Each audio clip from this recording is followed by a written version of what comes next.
She said something like she was proud of Tom's love for her.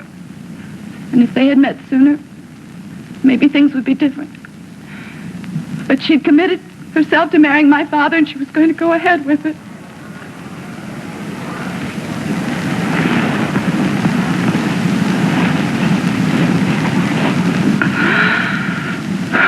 Polly, did anything else happen that evening? Well, they went on talking for a little while longer. And then Tom Baldwin kissed her.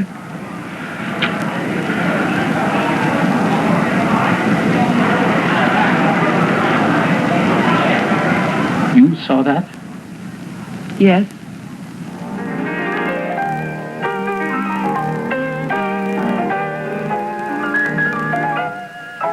General Hospital.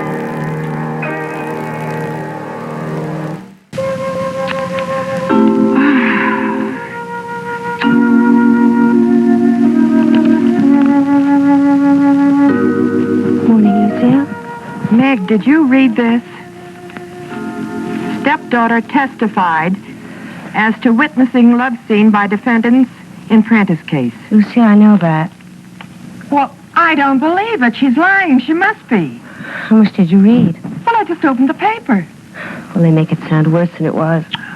Oh, the night before the wedding. Oh, no.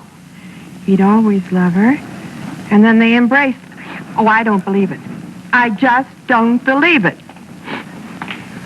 Lucy, There are lots of copies of this morning's newspaper. There must be something in the early news. Gosh. McGillis, haven't you something else to do? No wonder they're all asking for the newspaper. Should I go get a few extra copies, Miss Mark? No, you certainly will not. Mrs. Prentiss and Dr. Baldwin. I never would have guessed it. Was you, Mrs. Baldwin? Sharon, don't you have temperatures and pulses to do, and will you stop talking about that newspaper? Yes, ma'am. General Hospital sure is getting famous. Well, I don't believe it. It sounds true, but I don't believe it. Oh, Lucille, of course it isn't true. Lucille, Tom and Jessie never had an affair. You know that. Well, of course I know that, Meg.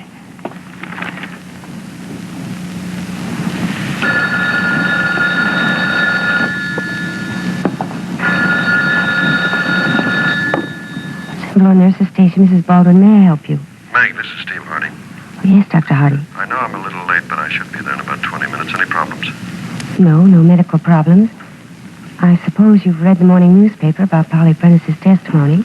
Well, I was in court and heard it. I was just telling Audrey about it. How is Audrey, Steve? Oh, she's coming along fine, thank you. Good. Give her my love. I will. Tell me, are the patients upset about the trial? Well, of course, they all know about it. They've read the newspapers and listened to the news broadcast. Well, I'm afraid we can't do anything about that. I'll be in shortly, Meg. Goodbye.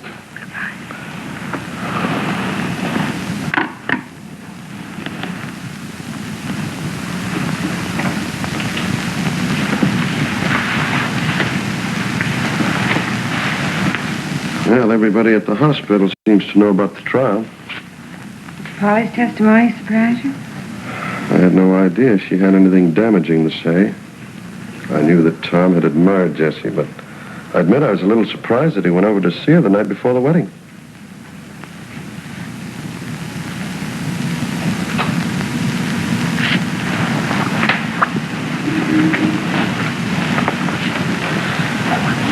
I'll see you tonight, darling. Goodbye. Goodbye, dear. Darling, would it be all right if I sent a check to an organization that's helping the orphan children in Vietnam? Orphaned children in Vietnam? Yes. Why, certainly. Oh, good. Thank you.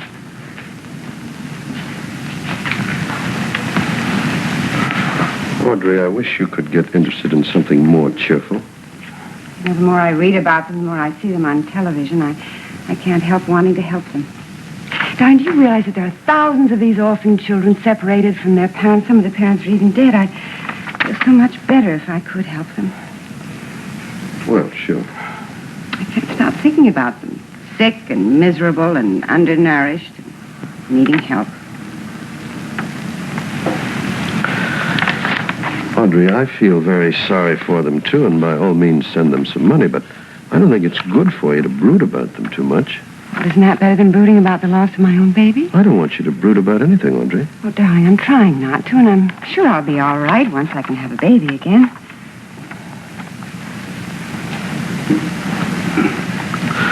Well, in the meantime... Steve, why do you keep saying in the meantime? You know, sometimes I think you're very pessimistic about our next baby. Audrey, please.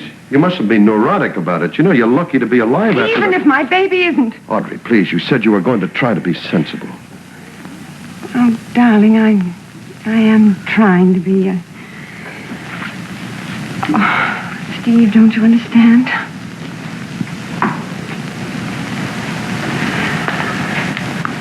I'm sorry, honey. You go ahead and send that check. Look, why don't you get out of here for a while today? Do some shopping or go for a nice long walk. It's a lovely day outside.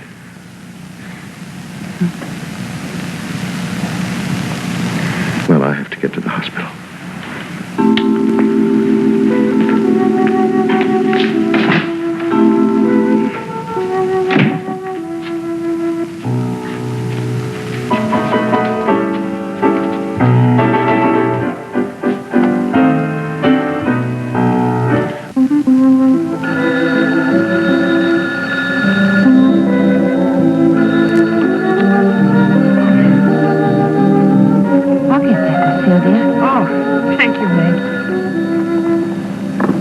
Nurse's station, Mrs. Baldwin. May I help you?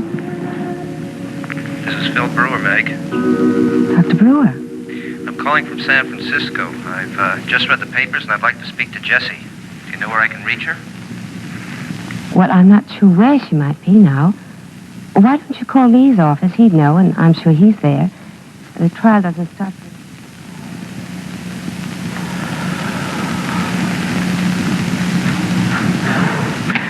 Lee, tell me, how badly do you think that Polly's testimony has really hurt us? I think it was very damaging, Tom. Well, it's the backbone of the prosecution's case.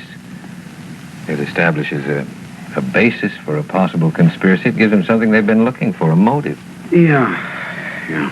Of course, I know I'm going to be able to cross-examine Polly today, but I realize the danger is that I can be giving her an opportunity to emphasize what she's already said, and I don't want to do that. No, of course not.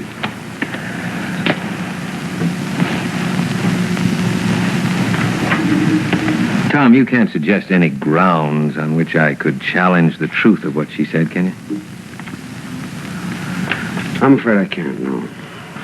I did go to Jessie's apartment the night before she married John, but... Lee, it was only to say goodbye, to wish her the best. Well, Polly made it sound a lot worse than that. What a stupid fool I've been. Oh, come on. It's time to worry about that now. All right, you did go to Jessie's apartment. We have to admit that, but you only went to say goodbye. That we have to try to establish. It's the truth, Lee. Yeah, but it makes it look as if there had been something between you and Jessie, Tom.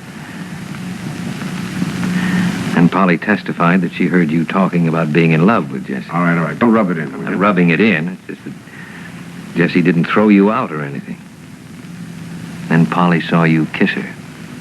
Oh, that was not Jessie's fault. Okay, it wasn't Jessie's fault. But she did not object. And the two of you did continue to see each other.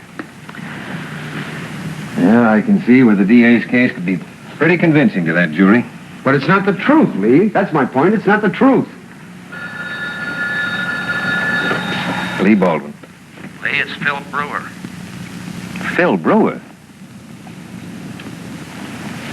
Phil, are you in town? No, I'm in San Francisco, but I've just read the papers, and I'd like to get in touch with Jessie. Meg thought you might know where she is. Well, yes, I think she's at the Prentiss house. You mean that she and Polly are living there together after what Polly said about her? Yes.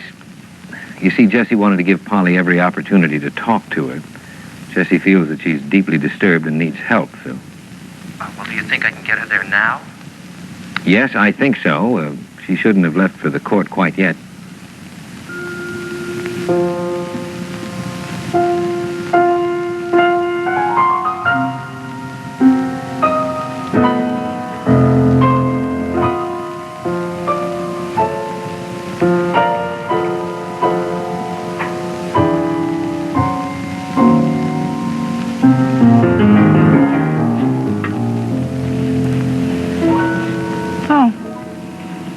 Morning, Polly. I thought that you were already gone. On your way to court? Now, Jessie, you know that I am, don't you? You know that today Lee Baldwin is going to cross-examine me. Yes, I know. Polly. What? You have a very wrong impression about something that's terribly important. Oh, come on, Jessie. What do you think I am? I just told the truth, that's all, and you know it. Polly, you didn't understand. Didn't I? I just stated the facts.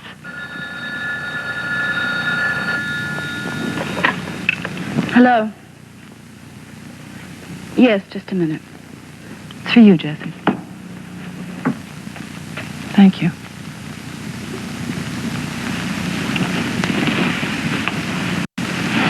Hello.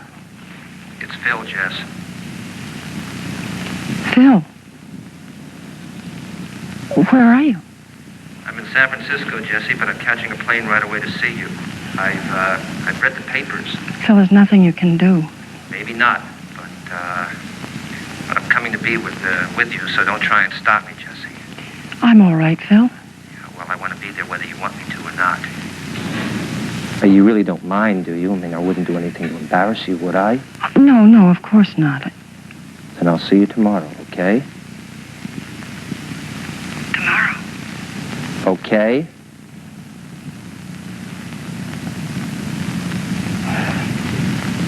Okay. Thank you very much, Phil. I'll see you tomorrow. Goodbye, Jessie. Bye, Phil.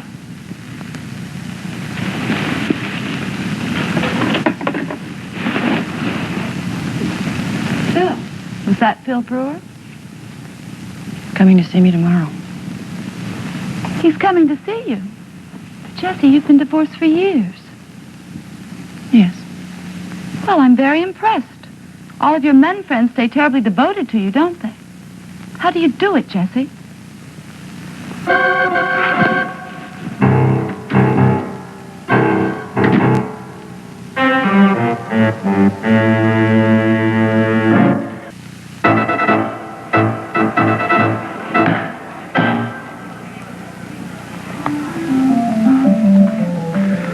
Does counsel for the defense wish to cross-examine the last witness in the case of the state against Prentiss and Baldwin? Yes, if the court please. Polly Prentiss, please take the stand.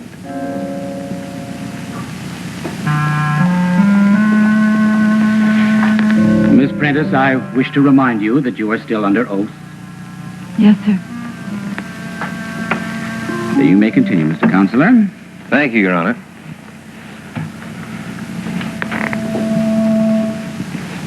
Hello, Polly.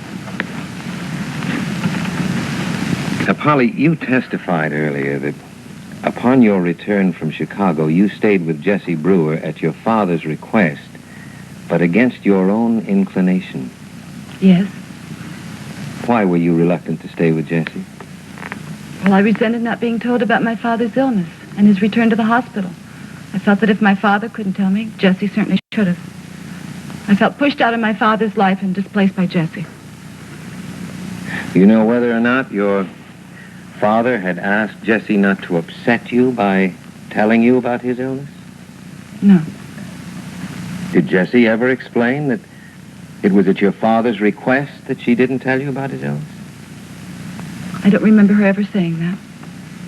Well, did your father ever explain that he didn't tell you because he didn't want to upset you?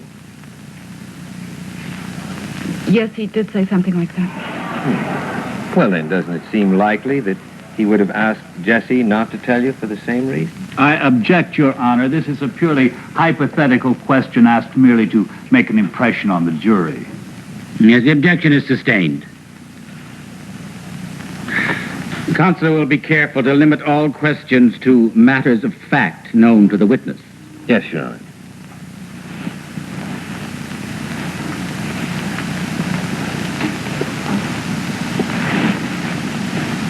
Polly, what was Jessie's reaction when you told her about your father's new will, leaving everything to her? She said she didn't want anything. Didn't she also say she knew nothing about such a will? Yes. As a matter of fact, didn't your father tell you that Jessie knew nothing about the will? He'd never discussed that matter with her? Yes, he did say that. Well, then you knew that Jessie had had nothing to do with that new will leaving everything to her.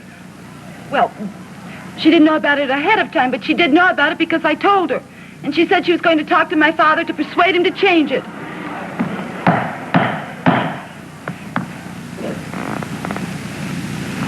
You know of your own knowledge if she ever did try to persuade him to do just that, Polly? She said she tried. Do you have any reason to doubt Jessie's word? Well, I certainly know nothing was done about it. If she had spoken to my father and said she wanted nothing, he wouldn't have insisted. But I don't believe she ever mentioned it to him. You don't know that for a fact, do you? Well, no. But then she started to tell me not to discuss it with my father, that it would upset him. It was dangerous for him to be upset with the heart condition. She said I could talk to him about it after he recovered. But he never recovered. He was killed instead.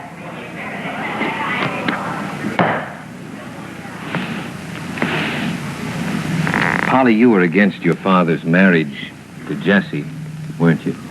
Yes, Why? because I had come to know that Jessie and Tom Baldwin had a romantic something or other between them, and my father didn't know about it. What made you think that? A lot of things. The way Tom Baldwin was always defending Jessie. Defending her when you attacked her? No, when I criticized her. About anything, even about little things. And that made you suspicious that he was in love with her? Yes. What else made you suspicious, Polly? When I found out that Tom Baldwin was only paying attention to me just to please Jessie. Do you have any explanation as to why Jessie would ask Dr. Baldwin to be attentive to you? Yes, of course. So I wouldn't suspect what Tom and Jessie were really doing.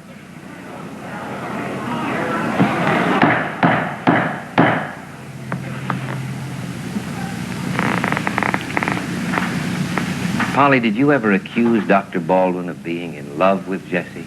Yes, several times. And he never denied it. You ever accuse Jessie of being in love with Dr. Baldwin? Yes. What was her reaction? She said she wouldn't be marrying my father if she didn't love him. You couldn't accept that, Polly? Well, no, marrying my father didn't prove she loved him. She would just get all of his money. Besides, I knew she was in love with Tom Baldwin. What I saw and heard on the night before the wedding proved how right I was about that. How, Polly? Well, Tom came to visit, and she let him make love to her. I saw that. Now, just a minute, young lady. What do you mean, make love to her? I heard Tom tell her how he would always love her. Did you ever hear Jessie say anything like that? I couldn't hear what she said. But there was one thing that I do remember she said. Something like if she had to do it all over again, things might be different. And then they kissed. I did see that. Now, Polly, wasn't it just a goodbye kiss? I don't know. It was a kiss, and Jessie didn't object. And the very next day, she married my father.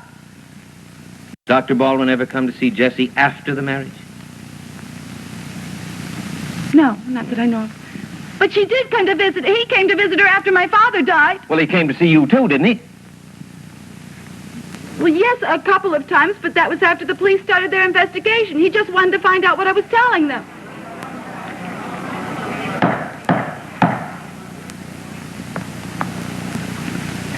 Now, Polly, did you see your father the night he died? Yes. Well, tell the jury about that, will you, please? Well, I only saw him for a few minutes. I came by every night that I could to visit with him.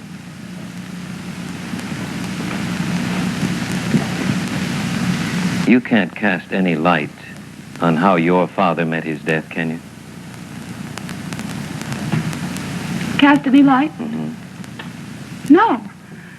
The autopsy showed what happened. That's all I knew about it.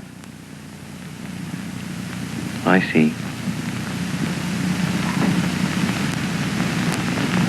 Polly, did anybody ever tell you that if Tom Baldwin and Jessie Brewer are found guilty as charged, you will automatically get your father's entire estate? I was told that that's the law. You can't murder somebody and inherit his money. Does that have anything to do with your testimony here, Polly? It certainly does not. Besides, Jessie told me she's going to turn over the entire estate to me as soon as it was out of probate. But you don't believe what Jessie says, do you? No, because I thought it was an attempt to bribe me to keep me from testifying. You don't know that for a fact now, do you, Polly? Well, why else would she promise such a thing? Why? She wouldn't even have to keep the promise. Polly, aren't you really giving a very hostile and prejudiced interpretation of the facts here? No facts at all? I object, Your Honor. The defense counsel is browbeating the witness, attempting to destroy the credibility of the witness, and making charges without one shred of evidence to support those charges. Yes, the objection is sustained. You do not have to answer that question, Miss Prentiss. Well, I don't mind answering that question. All I've done here is tell the truth about what I saw and what I heard. That's all. And I haven't liked saying one bit what I've said. And I'm really sorry. And I don't like thinking what I think either.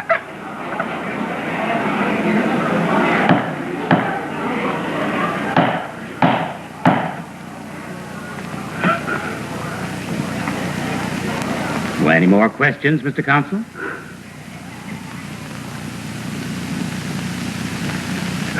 No. That's all, Your Honor. Does the prosecution wish to question this witness on redirect? Yes, Your Honor. Your Honor, there are certain matters I believe the witness could shed still more light on, but I would like a little time to prepare for the redirect examination, if the court please. Yes, very well, Mr. Prosecutor. You may step down, Miss Prentiss. Court is adjourned until the same time tomorrow.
This is Ed Chandler inviting you to tune in tomorrow and every weekday for General Hospital.